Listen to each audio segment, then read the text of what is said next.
parler beaucoup, manger l'argent, voyager beaucoup seulement, mais travailler beaucoup, créer des choses, emploi des jeunes, non, non, non. Les dirigeants africains, les dirigeants sont comme ça. Les grandes gueules. Bonjour à tous, bonjour à toutes, bienvenue à cette représentation des grandes gueules. Nous sommes heureux de vous retrouver comme à l'accoutumée pour vous aider à comprendre l'actualité guinéenne. Nous farfouillons, nous dénichons quelques éléments de compréhension de notre actualité et nous vous la servons tous les matins avec l'espoir que ça puisse aider à mieux lire entre les lignes des actions prises en votre nom en République de Guinée. Vous pouvez réagir à cette émission pour vous qui êtes sur Twitter à travers le hashtag #GG, suivi de votre message. Votre préoccupation, votre avis, pourquoi pas, sera relayé sur nos ondes ce matin. Ou tout simplement, vous faites le plus 224 657 39 13 13. Le numéro s'affichait au bas de l'écran tout à l'heure. Vous pouvez réagir également par SMS ou aller sur la page Facebook de l'émission. Vous serez pris en compte dans le cadre de cette émission. Le 22 mars dernier, vous le savez, la Guinée s'est engagée sur la voie des assises nationales. Ce faisant, un comité d'une trentaine de membres a été institué pour définir les contours des activités devant être conduites sous l'aile, bien entendu, des leaders religieux. Mais on le sait, le décollage des assises nationales s'est opéré en turbulence. L'opinion comprenait assez mal l'absence de termes de référence clairement formulés pour encadrer un processus aussi crucial pour la paix et la réconciliation nationale en République de Guinée. Nous posons donc deux questions bien naturelles ce matin. Où en est-on de la polémique des termes de référence? Et quelle planification pour la conduite des assises nationales, tenez-vous bien? La porte-parole du Comité national des assises de Guinée, Dr Makale, est notre invitée.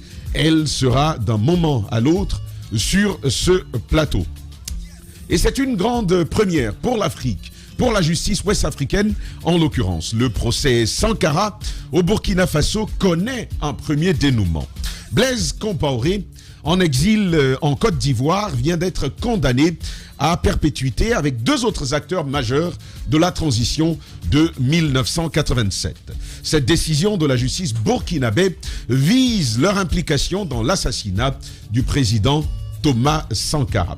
Le point donc de ce procès avec Guy Hervé Cam, j'allais dire, il est avocat de la famille Sankara. Il prendra la parole ce matin sous les coups de 10h15. Ces sujets-là, eh bien, entendu celui de la CRIEF qui dépose finalement le docteur Ibrahima Kassori Fofana et d'autres acteurs à la maison centrale. Nous allons aborder ce sujet ce matin dès l'ouverture de cette émission. Et pourquoi pas Charles Wright qui revient droit dans ses bottes. Cette communication sans embâille, sans phare, à la Charles Wright tout simplement. Jacques Lewaleno s'est intéressé à ce sujet. Vous l'entendrez en commentaire dans le cadre de cette émission. Et puis le cadre de concertation qui vient d'être créé, le CNRD a-t-il finalement cédé? Nous aborderons également ce sujet-là ici avec les amis des matins. Jacques Lewaleno, bonjour. Bonjour Tamba, bonjour à tous. Bienvenue. Merci. Ahmed, on ne s'attendait pas à toi, mais on t'a vu. Bienvenue. Mais je viens toujours quand on ne s'attend pas à moi. Comment ça va? C'est ça, ça va très bien, et toi? D'accord. Moi ça va. Ça va? Ça t'intéresse ce que je suis en train de te dire? Quoi? Ça va, je vais bien, et toi? D'accord. Je t'ai posé la question de savoir, et toi en général? Moi ça va. Voilà, merci. Il m'aime bien ce matin. Je me suis levé avec plein d'amour. D'accord. Parce que je sais que je vais défoncer certains ce matin, donc je me suis levé avec plein d'amour. C'était mon anniversaire. Bon anniversaire. Si tu m'avais laissé enchaîner, je t'aurais souhaité un bon anniversaire. Il se prépare à défoncer des gens. Quand même. C'est pas une émission où on vient défoncer des gens. Et c'est ça un amour. C'est pour Les grands gars. Et c'est ça un réveil. Je vais défoncer dans mon analyse. Voilà, si tu veux. Je sais qu'à la radio, vous ne voyez pas, mais Ahmed est tout en sueur. Je te jure. Dans notre studio. C'est à parier qu'il a été poursuivi. Pourquoi les décrire alors que je... Pourquoi les téléspectateurs profiteraient plus que les auditeurs? Je me demande bien. Bonjour Tamba, bonjour à tous. Je me demande bien si le grand frère n'a pas été poursuivi ce matin. Parce que quand il est tout en sueur, très beau matin et en un mois de Ramadan, ça amène à se poser plusieurs questions. C'est dur, le Est-ce que effectivement il observe le jeûne? Ramadan, c'est ce que j'allais dire. À Espace, il y a les musulmans qui jeûnent, et puis il y a les Robis, les Ahmed, tu sais ce que ça veut dire le hacket, tu vas le prendre là. Non, ce sont des interrogations que j'ai posées. Il dit une raquette. Non, que les choses soient claires. Que tu vas être maudit dans 2 secondes si tu parles de mon carême. Continue. Bon. Grand frère, bonjour. Bonjour, merci. Bonjour Maf. Bonjour Tamba. Comment vas-tu? Bien et toi? Le Ramadan, ça va? Oui, ça va. Les vrais jeûneurs, je vous dis, à Espace, c'est les MAF. On est arrivé là-bas. On est arrivé là-bas. Les Ahmed et c'est les musulmans démocrates, ça. Voilà. Les Ahmed laïcs. On est des musulmans laïcs. Les musulmans laïcs. Mais je signale qu'on m'agresse ce matin alors que je suis venu en paix, que je suis en plein jeûne. On est d'accord et que j'ai mal au ventre. Merci. Je tenais juste à le préciser. D'accord. Donc c'est pourquoi la sueur. Évidemment, si tu veux, là je suis mon garçon parce que j'ai faim.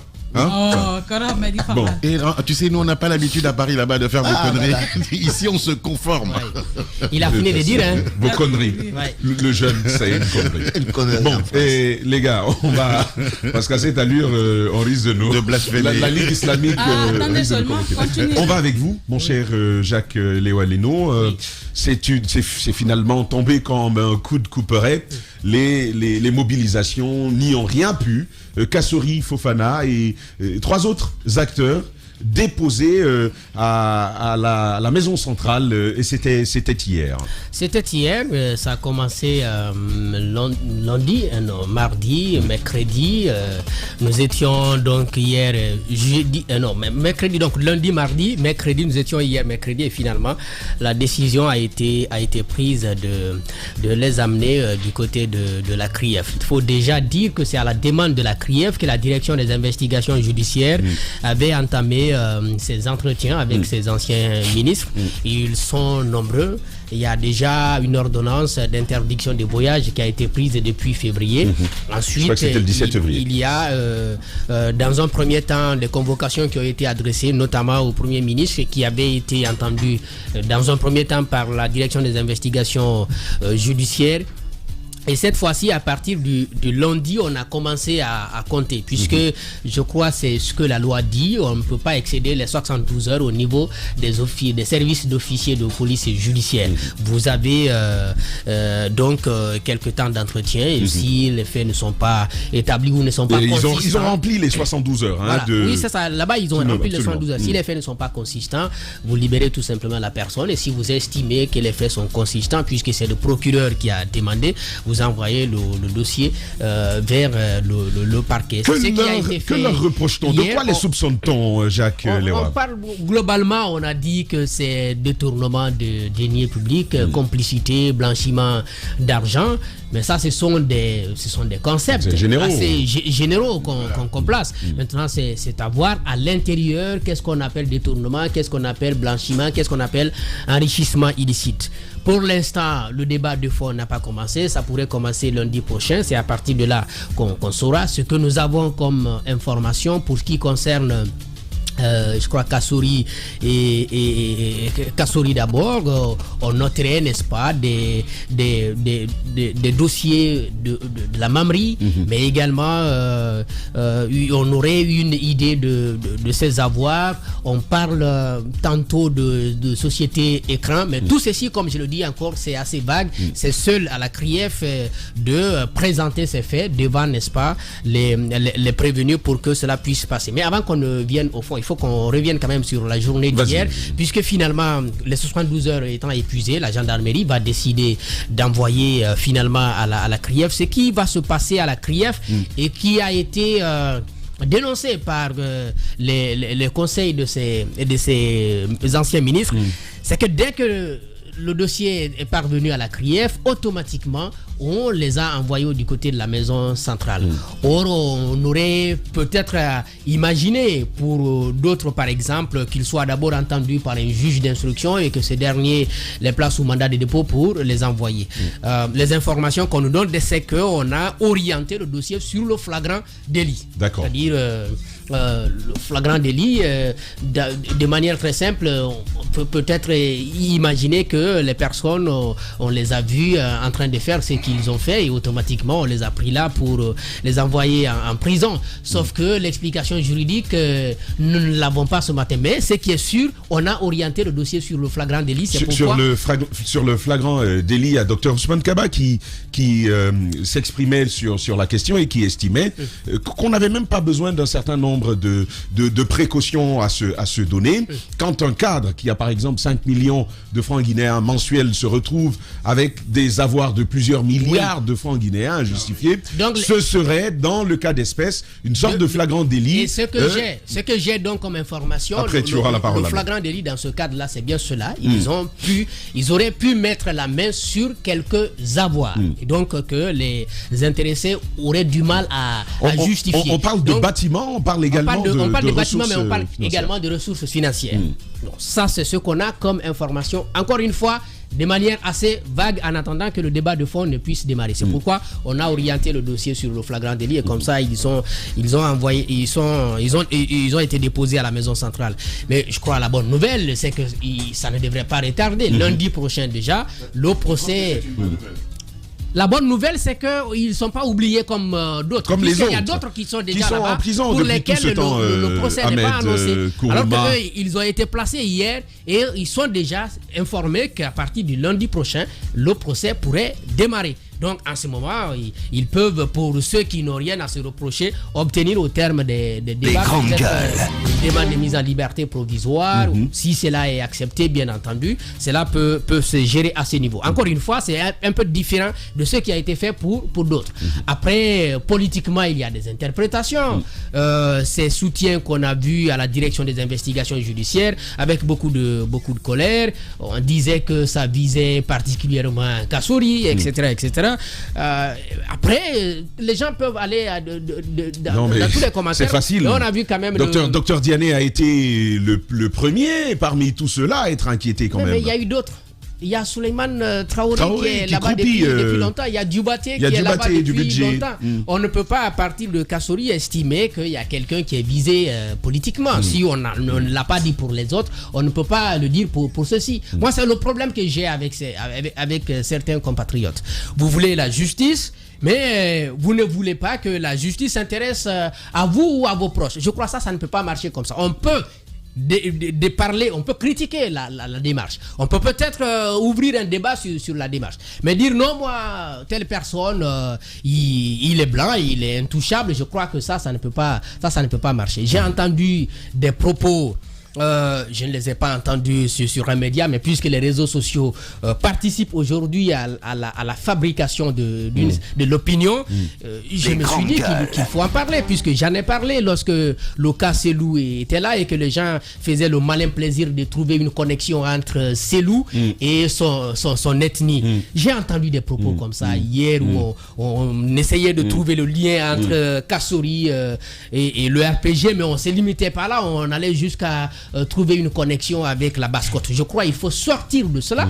On peut on peut faire des observations sur la démarche judiciaire. Ça, les avocats sont commis à cela. Ils pourront faire le débat devant la CRIEF. Ils pourront se défendre. Et en ce moment, si Kassory n'a rien à se reprocher, je crois, il n'y aura aucun problème. Mais de là à trouver une connexion entre ce qui est fait et puis l'engagement politique de Kassory, ou au pire des cas, son appartenance ethnique, je pense que ce sont des démarches très dangereuses contre lesquelles on est quand même habitué à cela. Mais il faut quand même le dire que c'est des choses qui ne seront pas acceptables. Il faut les dénoncer. Il faut rester sur la procédure. Nous avons toujours estimé dans ce pays qu'il y a détournement.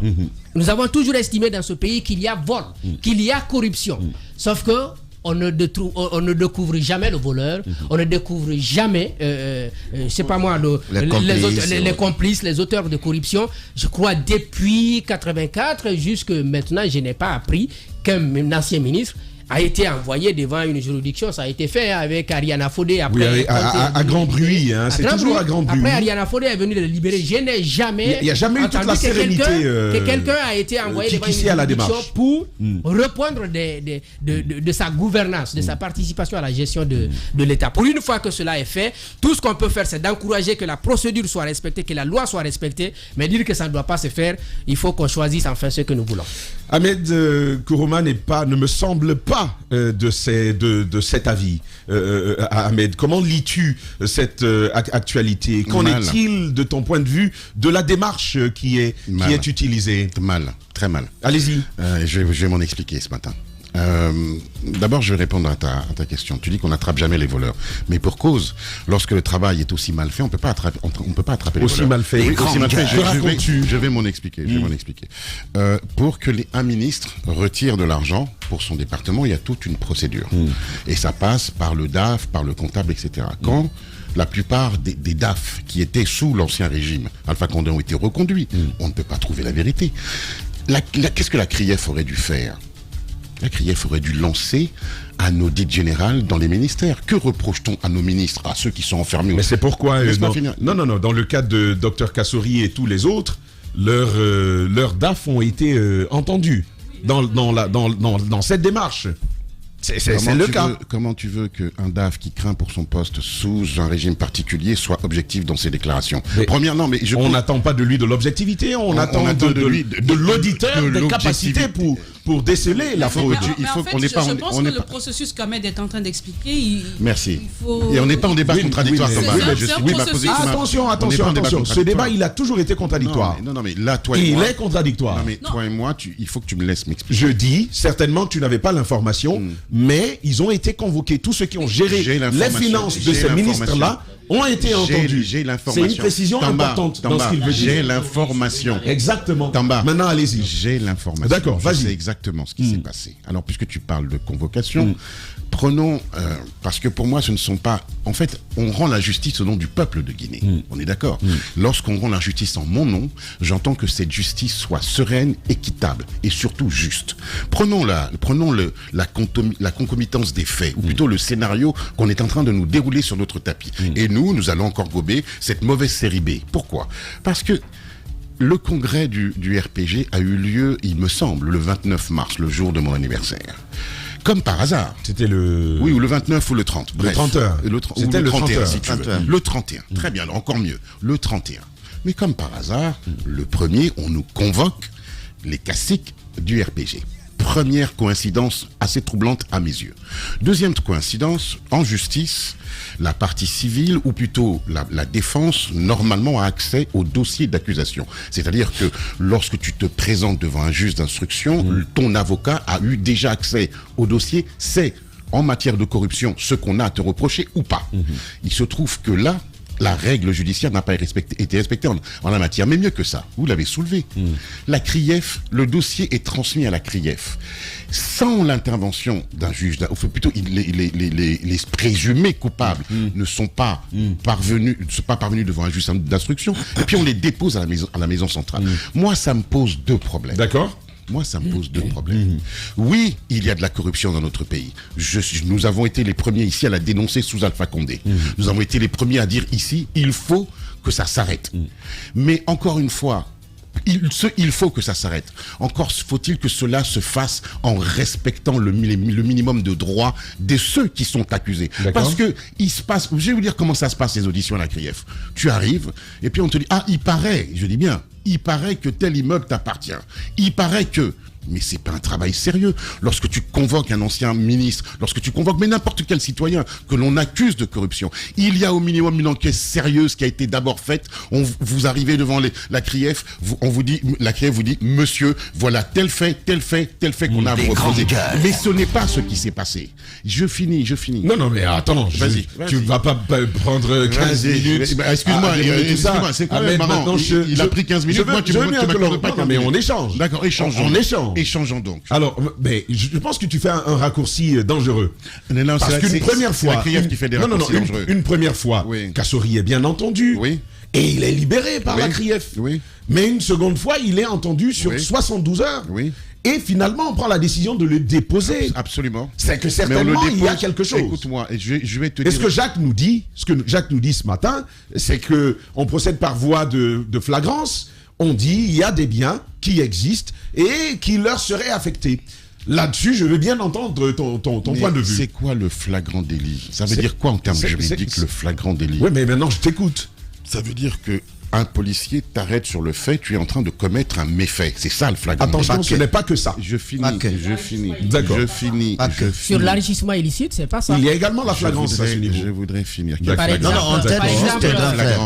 un mec qui vient ta moto, par exemple, ta moto est trop chère. De quoi vous me on parlez? sait que son salaire ne dépasse pas 10 millions. Ça, c'est du flagrant délit. Et puis, on retrouve sur ton compte un beau matin 10 milliards. Ouais. Et puis, bien entendu, on va se poser des questions. Il faut... Non, mais attends, mais c'est ça la dictature de l'émotion. On retrouve 10 milliards. Oui. Alors, comme par hasard, il faut se poser des questions.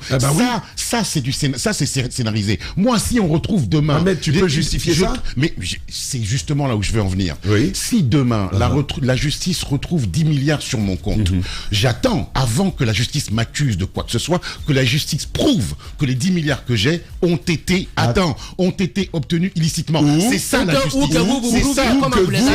Ou que vous prouviez que ce n'est pas en droit guinéen. Écoute-moi. C'est même une norme universelle aujourd'hui. Laisse le droit guinéen, ça procède de règles internationales. Prenons la norme universelle. Voilà, maintenant je t'écoute. Alors je vais te parler de normes puisque tu viens dans l'universel. Allons-y. Alors il y a deux types de juristes ou de juridictions dans la norme universelle. Tu as la manière anglo-saxonne de rendre la justice et tu as la manière latine. Donc attends, je finis, je vais te mettre c'est moi qui vais te mettre à jour. C'est moi qui vais te mettre à jour sur la vas-y. Je suis pas dans la polémique. Vraiment, j'ai pas envie de polémique. Vas-y, je t'écoute. Je vais t'expliquer. Dans le système anglo-saxon, c'est à l'accusation de donner la preuve de la culpabilité. D'accord. Malheureusement, dans le système latin, qui est décrié aujourd'hui, donc le système français, italien, etc., c'est effectivement à la défense de montrer qu'elle n'est pas coupable. D'accord. Donc il en revient au prévenu de prouver qu'il n'est pas coupable. Mais ce qui n'est pas une bonne solution. Sais-tu que depuis un moment, Ahmed, en République de Guinée, aussi bien l'accusation peut prouver ses actes d'accusation, aussi bien celui qui est accusé a le devoir d'expliquer qu'il n'est pas coupable. J'allais y venir. C'est de ça qu'il s'agit aussi. J'allais y venir. Mais avant que celui qui est mis en accusation puisse prouver qu'il n'est pas coupable, encore faut-il que les éléments qu'on lui reproche, qui seraient dans le dossier, soient donnés à son conseil pour qu'il prenne connaissance de ce qu'on lui reproche. Le problème, encore une fois, qu'il y a là au niveau de la CRIEF, que j'ai avec la CRIEF, c'est pas le fait qu'on emprisonne Kassori ou un tel, c'est que je dis que ce ne sont pas des emprisonnements rendus au nom du peuple de Guinée sur une soi-disant lutte contre la corruption. Ce sont des emprisonnements politiques. Et ceux qui sont visés, je le dis, je pèse mes mots ce matin. Je finis, je voudrais finir. Je pèse mes mots. D'accord, ce sont des emprisonnements politiques. Et je vais vous dire une chose. Et je l'ai dit ici et je le redis. Je n'accepterai pas en tant que journaliste, et je dénoncerai plutôt cela, que l'on empêche des gens de compétir à une élection présidentielle, non pas. C'est ça le projet. Mais je voudrais finir, vous êtes fatigué. Ahmed, c'est ça le projet. Est-ce que c'est ça le projet? Si tu me laisses cheminer, non. Est-ce que le projet... Je ne vais pas répondre à ta question. J'ai un raisonnement. Écoute-moi. Kassori serait donc déposé parce qu'on ne souhaite pas qu'il compétisse à une élection présidentielle. C'est vraiment déloyal. Tu m'empêches de parler. Là, c'est toi qui parles. Mais non, parce que tu m'interromps. Je ne peux malheureusement pas étayer mon propos parce que tu l'entrecoupes. On t'a dit de te... Oui, j'ai vu ma chère grande sœur qui m'envoie des textos et qui me défonce à chaque fois. Bonjour grande sœur. Tu sais pas, c'est pas honnête ce que tu es en train de faire. Parce que tu viens de poser des questions, tu m'interromps dans mon raisonnement et après on n'entend pas la finalité de ce raisonnement, la profondeur de ce raisonnement. Je t'explique. Ce sont des arrestations politiques qui sont rendues au nom du peuple de Guinée. Ce qui se passe là aujourd'hui est purement et simplement politique. Non, j'ai pas fini. Tu peux pas me faire ça. Je n'ai pas fini. Il faut bien que tu acceptes de finir maintenant. Je n'ai pas fini. Je voudrais finir. Pour rappel, c'est moi qui assure la police. Pour rappel. Donc tu fais vite. Merci. Grand frère, tu fais vite. Oui, petit frère. Pour rappel, j'ai pas fini. Voilà. Donc je voudrais prédire quelque chose ici. Et je veux vraiment qu'on enregistre ce moment parce que l'histoire me donnera raison. D'accord. N'importe quel juge sorti de l'école de magistrature va être capable de battre en brèche ce procès. C'est-à-dire, le dossier est vide. Et c'est ce qui me dérange. Je le répète, ce dossier va être vide quand il va arriver face au tribunal. Il sera vide, je le sais d'avance. Et malheureusement, non, j'utilise ma boule de cristal. J'utilise ma boule de cristal pour te dire que ce dossier sera vide. Et que, malheureusement, une fois que ces gens auront été acquittés, on ne pourra plus les toucher. Parce que ça a été mal fait. Je ne suis pas, encore une fois, contre la lutte contre la corruption. Non, je veux que lorsqu'on entraîne les gens devant les tribunaux, qu'il y ait au minimum un minimum de preuves. Ahmed, qui trouve que le dossier est vide. Il est vide. Sans plus d'éléments par ailleurs. Allez-y, mon cher Daouda. Je crois que le grand frère, il est dans l'émotion, il est dans l'émotif à dire que le dossier est vide. Aujourd'hui, c'est vrai qu'on ne peut pas tous être d'accord sur la forme de la procédure. Aujourd'hui, il y a lieu quand même, vous l'avez dit, quelque chose de très important. De sensé. Lorsque les gens sont accusés, leurs avocats doivent être mis au courant des motifs de leur accusation. C'est une réalité. Mais ils le savent. Et, bon, jusque-là, ils disent que non. Jusque-là, on a écouté par exemple. On a écouté par exemple Maître Salif Beyavogui hier qui a encore les mêmes refrains du pouvoir Alpha Condé pour dire que écoutez, je vais terminer là, grand frère. Mais il parle pas, il passe pas à l'antenne. Je disais, non mais ça perturbe là. Voilà. Ça perturbe. Alors, je disais qu'aujourd'hui, moi je pense qu'il faut aller au-delà de tout yo-yo qui peut entourer ces dossiers aujourd'hui, mais regarder de très près, observer avec vraiment un esprit critique. Est-ce que ce qui est reproché à ces personnalités, qu'on en débarrasse de toute considération politique, de toute considération ethnique ou de toute considération de rivalité ou autre, mais qu'on regarde la réalité en face. Est-ce que ce qui est reproché à Kassori a un lien avec son engagement politique? Si oui, alors qu'on accélère les choses pour nous sortir de ce yo-yo. Si vraiment il y a des éléments constitutifs aujourd'hui qui disent que Kassori s'est rendu coupable de telle ou de telle malversation, parce qu'on parle de Mamri là, on parle d'autres dossiers, on parle de biens immobiliers qu'il semble avoir aujourd'hui, dont le salaire ne saurait justifier aujourd'hui. Mais la Mamri, c'est plus en Soumane, hein, c'est pas directement Kassori. Oui, c'est pas directement Kassori, mais ce sont des éléments qui reviennent. C'est pas directement, mais quand on prend l'indirect par moment, ça peut toucher des personnes. Il y a des responsabilités directes, il y a des responsabilités indirectes qui peuvent être soulevées. Et à ce niveau, lorsque nous nous sommes tous engagés aujourd'hui pour que la vérité soit sue.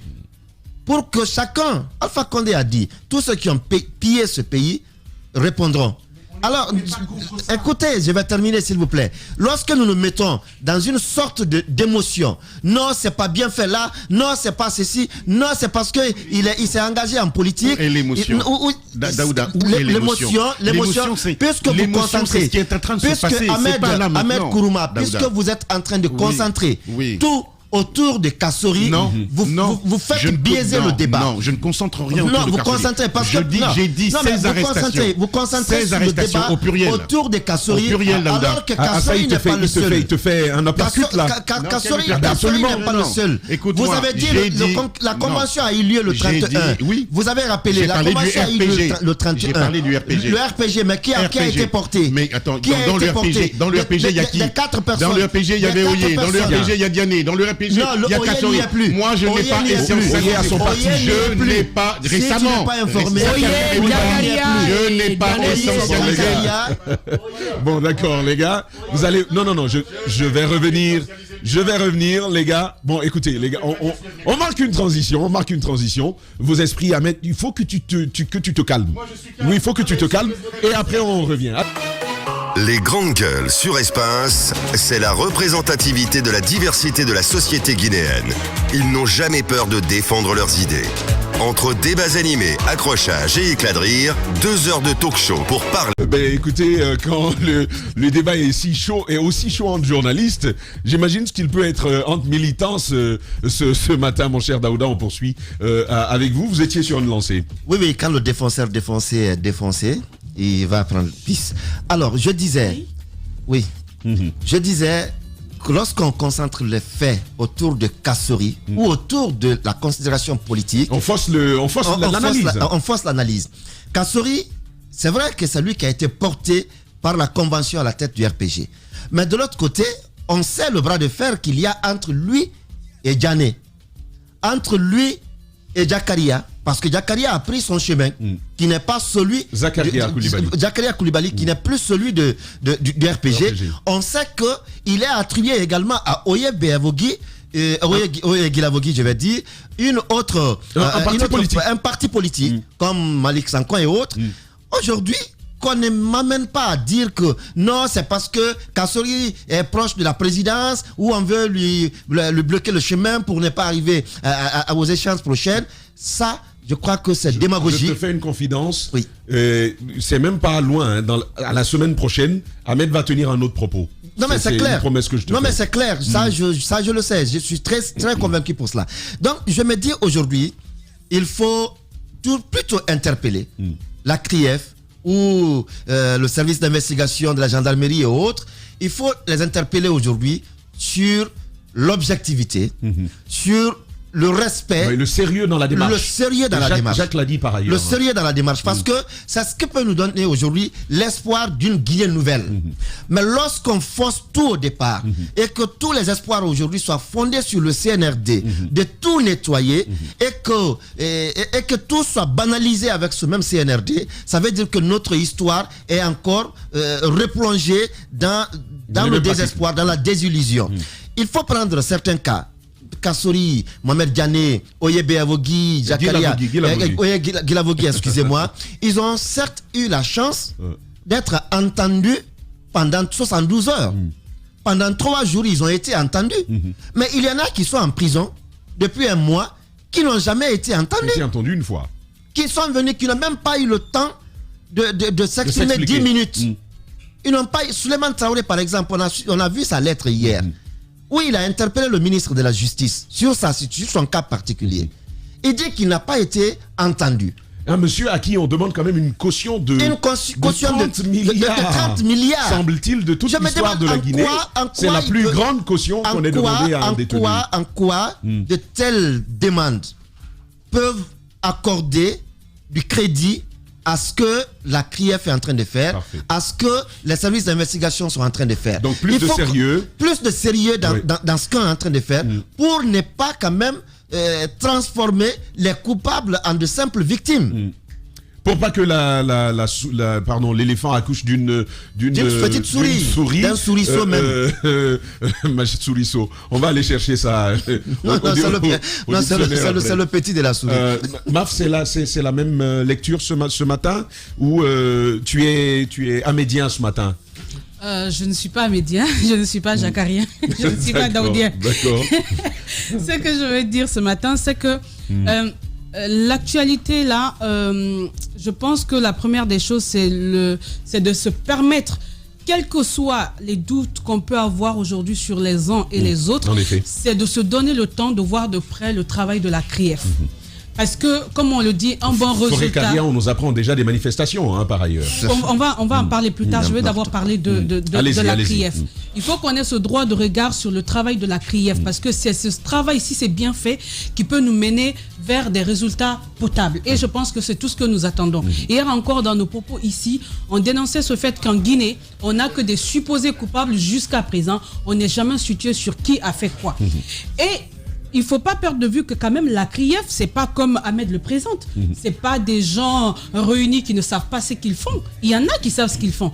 Et Et aussi, l'autre cas, c'est que la CRIEF reçoit des dossiers. La CRIEF reçoit des dossiers des entités qui existaient même avant la création de la CRIEF. Donc, ce sont des dossiers montés, réfléchis, bien organisés, qu'on leur présente. Mais au même moment, ça, il ne faut pas aussi perdre de vue, on a vu que certains qui sont allés ont confié que la nature des interrogatoires ne permettait pas d'obtenir quelque chose. Parce qu'on avait du côté de la CRIEF certaines personnes qui n'avaient pas les compétences requises pour mener de tels interrogatoires. Parce que quand vous demandez à un ministre... C'était plutôt au niveau de des investigations judiciaires. Ils n'ont pas été entendus à la CRIEF. C'est au niveau de la gendarmerie. Oui. D'accord, ok. Les Kassouri jusque maintenant. C'est bon de le préciser, d'accord. Ok, alors que ce soit à la CRIEF et autres, il faut déjà ce travail. Parce que de toutes les façons, si je comprends bien, c'est le processus. Il y a ce département, il y a aussi la CRIEF qui vient après. Maintenant, ce sur quoi on les accuse, on dit flagrant délit. Je peux bien comprendre. Mais après, il y a des questions qui se posent. Souvent, quand on dit, c'est parce que le salaire que vous avez, cela ne vous permet pas d'avoir les biens que vous avez. On peut comprendre l'inquiétude. Mais au même moment, souvent, la réponse qu'on apporte... J'aime mieux vos sources de revenus. Parce que c'est vrai que ça peut être faussé si on ne se focalise que sur le salaire. C'est ce que j'essaie de dire. Parce que lorsqu'on dit comme ça, après c'est un ministre qui vous dira, je suis d'abord entrepreneur. J'ai eu le temps d'amasser de l'argent. Vous ne pouvez pas me demander de dire combien de montants que j'ai. En l'occurrence, c'est le cas de tous. Hein, voilà, je n'ai pas commencé à vivre à partir de mon poste de ministre. J'avais une vie avant. J'avais des activités et j'ai eu suffisamment d'argent. Et ça nous ramène à quelle question? La question de la déclaration des biens avant la prise de fonction. Il n'y a pas ce qu'on n'a pas dit, par exemple, au CNRD. Oui. Aujourd'hui, le CNRD est fort. C'est juste. Le CNRD est fort pour demander des comptes aux anciens dignitaires. Mais ce même compte, on demandera au CNRD. Parce que le CNRD, à date, les membres ne nous ont pas dit combien ils ont. Demain, et qui ils sont, combien ils ont. Et demain, aujourd'hui, ils sont en train de gérer. Ils vont se retrouver avec des immeubles. Ils vont se retrouver avec des biens. Ils vont le justifier comment? Ils se retrouvent déjà. Avec leur salaire? Non. C'est pour vous dire qu'à un moment donné, moi je suis totalement d'accord qu'il faut du sérieux. Quand on veut être justicier, il faut d'abord être juste. Je suis d'accord. On ne peut pas être justicier et ne pas avoir des actes de justice. Parce que après ça dénature. Parce que après même dans la défense aujourd'hui, c'est des éléments qu'on peut porter. C'est un peu compliqué. Moi, c'est ce que je demande au CNRD parce que je suis en tant que Guinéenne qui s'est posé beaucoup de questions sur la gestion du pays et qu'aujourd'hui qui veut des réponses. Il faut que le CNRD fasse ce travail. Ce n'est pas encore tard. Parce que ce qu'ils font aujourd'hui, on leur fera ça demain. Parce qu'ils ne nous ont pas dit avec combien ils sont venus. Maintenant, par rapport à la situation, effectivement, il y a une lecture politique qui s'invite dedans. Mais encore, c'est de bonne guerre. Les politiques ont toujours fait cela. Et même pas les politiques. Quand on est face à une situation, on essaie Allez-y, elle va terminer, Ahmed. Le temps que tu récupères. Lorsqu'on essaie lorsqu'on est face à une situation, on essaie de trouver des éléments qui nous protègent. Et c'est bien normal qu'un Kassouri et autres aillent s'inviter dans le débat politique. Parce qu'il y a même des informations comme quoi ce qui a le plus fâché le CNRD ou Doumbouya, c'est lorsque un Kassouri a dit qu'il faut un retour à l'ordre constitutionnel.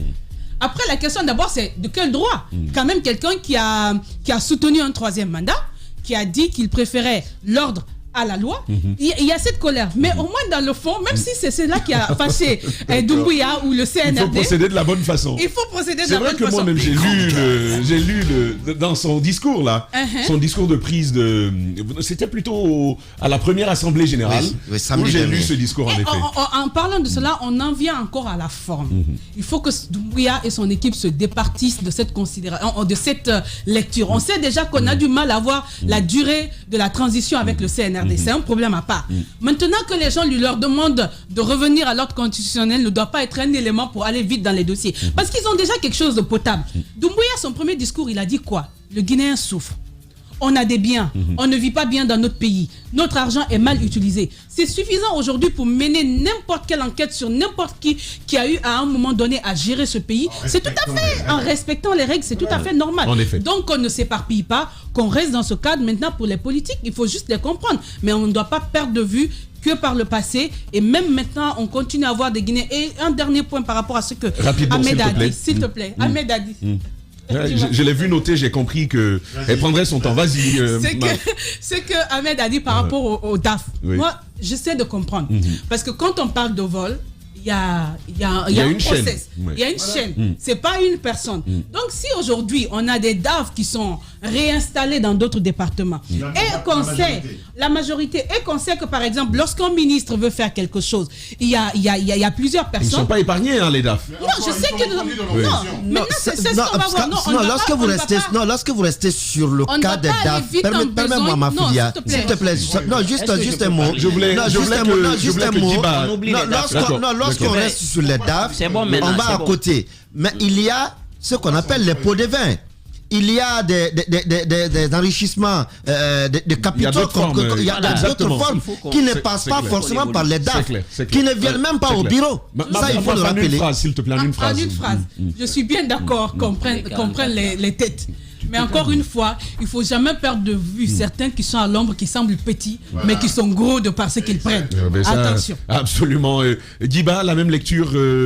Tu entends la lecture politique de ce dossier? Fallait-il s'y attendre? Ou est-ce que toi, tu as assisté à leur déclaration, par ailleurs, à la Cour suprême hier, Diba Milimouno? Oui, j'étais à la Cour d'appel hier. La Cour d'appel. Voilà, j'ai suivi la déclaration succincte de l'avocat de Kassori, Maître Kouyaté. Alors, qui disait qu'il y a eu une communication assez générale sur les charges, qu'il n'y a pas eu de communication spécifique pour dire qu'est-ce qu'on reprochait exactement à leurs clients, et que donc pour eux c'est une démarche expéditive et il y a une célérité qui ne dit pas son nom autour de dossier, et que dans un cas comme ça, qu'on aurait pu quand même faire ce qu'on appelle une contre-expertise pour dire voilà ce que nous reprochons à vos clients. Maintenant, si vous n'êtes pas d'accord avec les charges, on peut mettre en place un cabinet qui va étudier tout cela pour renforcer un peu l'opinion dans sa position et après transférer le dossier. Donc ils disent tout cela n'a pas été fait, mais de façon assez accélérée qu'on a envoyé les dossiers. Moi, je ne veux pas rentrer dans ce débat. Je pense que je constate une chose. La Guinée, c'est un pays qui est difficile à gouverner. Vous ne pouvez pas demander à ceux qui nous gouvernent une refondation de la justice si aucun Guinéen n'est prêt à renoncer à son droit pour aider ceux qui nous gouvernent à atteindre leur objectif.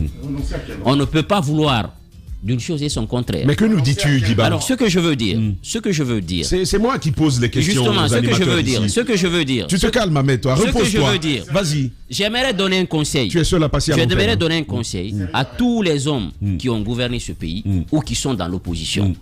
Lorsque vous voulez arriver au pouvoir, vous êtes une personnalité publique. Il faut que vous évitiez d'aller dans ce qu'on peut appeler manipulation de l'opinion. Parce que vouloir jouer, par exemple, sur la fibre ethnique, vouloir jouer sur son parti politique, c'est important. Voir se cacher derrière une entité pour échapper à la justice, je pense qu'il faut qu'on sorte de cela. Pourquoi je le dis? Parce que vous êtes appelé à gouverner le pays. Et lorsqu'on veut gouverner un pays, vous devez donner l'exemple. Vous devez donner l'exemple aux citoyens pour vous dire, si on me convoque devant les juridictions, si je suis placé sous mandat de dépôt, qui ne veut pas dire que ma culpabilité est déjà établie, je ne dois pas me soustraire à la justice. Je dois me plier à la loi. Il faut qu'il donne cet exemple-là. Parce que ce qui est en train de se passer aujourd'hui, je vais vous dire, les manifestations hier, devant d'abord la direction des investigations, et ensuite lorsqu'ils ont été transférés à la CRIEF avant d'être placés sous mandat de dépôt, ce n'est pas un bon signal. Parce que ces citoyens-là, je pense que pour une question de redevabilité, pour une question de responsabilité, ce qu'on est en train de faire aujourd'hui, c'est d'essayer de jeter les bases d'une nation où ceux qui nous gouvernent vont éviter de prendre l'argent du contribuable guinéen. Il faut que le peuple le sache. C'est la démarche. Parce que si nous sortons dans les rues pour faire des manifestations, alors que autant que nous sommes en tant que citoyens, ce qui est en train d'être fait, ces deniers dont on parle, ce sont nos deniers, ce sont notre argent. Et si nous sortons dans les rues pour manifester, je ne comprends pas cette démarche. Il y en a dans les studios. Justement, je ne comprends pas cette démarche. Je pense qu'elle est en fait, elle est un peu contre-productive. On ne peut pas vouloir dire une chose et son contraire. Maintenant, sur le cas de la flagrance. Qui ose dire que c'est politique quand même. Mais c'est politique. Il faut sortir de ça. C'est politique. Sur le cas, par exemple, de la flagrance délit. Le flagrant délit, c'est pas que lorsqu'on vous prend en train de commettre l'infraction. L'infraction peut être dans un temps très voisin. Nous venons de sortir du régime alpha. Le coup d'État il y a encore 6 mois. Ou lorsque la personne est poursuivie par la clameur publique. Tout le monde parle aujourd'hui de ces ministres, de ce qu'ils ont fait. Et où, lorsqu'on trouve les traces sur vous ou les indices. Donc ça veut dire que certainement, qu'au niveau de la CRIEF, ils disposent de solides indices qui les amène à parler aujourd'hui de flagrance délit. Mais Diba, on a parlé de ce ministre avec qui on était abonné au taxi moto, lui et nous. Oui. Ici, justement. 2 ans plus tard, il te sortait à, voilà. comment on appelle, à Kobaya, ici, un immeuble. Tu étais surpris. Justement. C'est pas flagrant, ça. Ça veut pas dire qu'on vous prend sur le fait. Ça peut être dans un temps très voisin ou lorsque vous êtes poursuivi par la caméra publique ou lorsqu'on trouve des indices solides sur vous. Donc il faut que cela soit clair. Maintenant, moi, sur la question politique, aujourd'hui, Kassory, c'est vrai qu'il est à la tête de ce conseil exécutif provisoire. Il y a une convention, ils sont allés jusqu'à Kaloum faire cette convention. Il a fait sa sortie au siège de RPG Arc-en-Ciel, sortie dans laquelle il a parlé quand même du retour à l'ordre constitutionnel. Là, c'est le politicien qui parlait. Mais vous savez, lorsque vous êtes un leader d'opinion, les mots ne sont pas innocents. Tout ce que vous dites aura quand même un impact sur votre vie. Et ce qui est en train de se passer, moi, j'aimerais quand même qu'on accorde de la confiance à nos juridictions, une fois de plus, et qu'on laisse quand même le dossier sur son cours normal. Peut-être ce qu'il faut regretter, c'est le temps, parce qu'on dit le lundi, le 11, le procès va s'ouvrir. Maintenant, est-ce que les avocats auront le temps de la préparation justement, pour ça, maintenant, c'est la question que je me pose. Est-ce que voilà, ils peuvent demander toujours possible, ils pourront demander le report pour pouvoir se préparer, parce qu'il y a une information qui commence à circuler comme quoi il y aura certaines personnes qui sont au niveau de la maison centrale, ceux qui ont été, disons, déposés hier, seraient même en train de réfléchir à comment recruter des avocats sur le plan international. En tout cas, il y a des... Moi, c'est même une option que j'encouragerais parce que je connais de ces avocats. Ils ont tellement de dossiers. Que ça risque d'être compliqué pour eux.